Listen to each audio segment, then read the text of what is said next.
Good afternoon.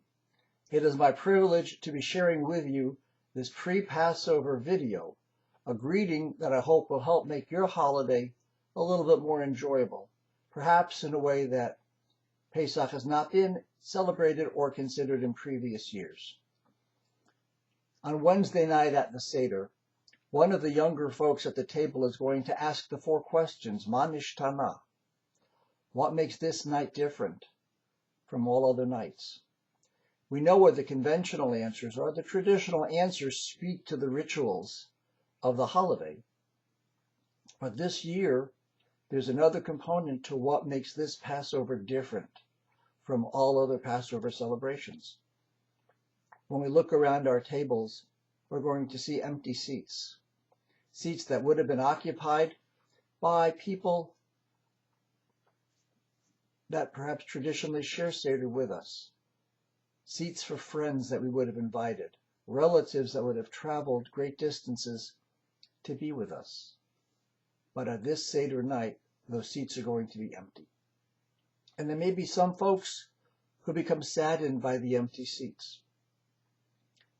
But what I'd like to ask you to consider is the opportunity, the privilege, the blessing that is ours at this time. And while indeed we have a reason to feel sad over those that are not sharing the holiday with us, let us take a moment to think about why it is so. Scientists and doctors and government folks have told us that the best thing we can do to rapidly bring an end to this plague is to stick to ourselves, social distancing, not be too close to people, have special space 6 feet apart when we're outside. By doing so, the virus will lose its energy, it will lose its momentum, more lives will be saved, fewer people will get sick. It's important to think about this moment in that way.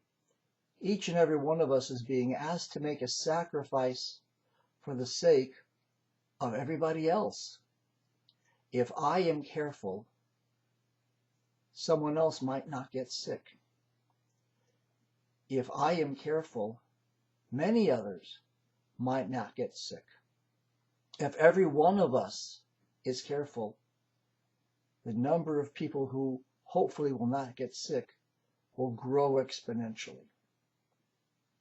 So please don't think of this Passover as a reason to be sad, but rather think of this Passover as an opportunity to experience a sacrifice for the sake of community, for the sake of society, truthfully for the sake of humanity. Think about the fact that with people staying home, number one, they can focus on each other. And number two, we can remind ourselves that what we are doing on this holiday not only celebrates our own history, but also is an investment in the future of our neighbors, the futures of people we love, our society, our community, truthfully, all of humanity. If all people work together by observing the guidelines issued by government and science and doctors, we will be saving lives. When is the last time any one of us had a chance, really, to save a life? And that's exactly what's happening.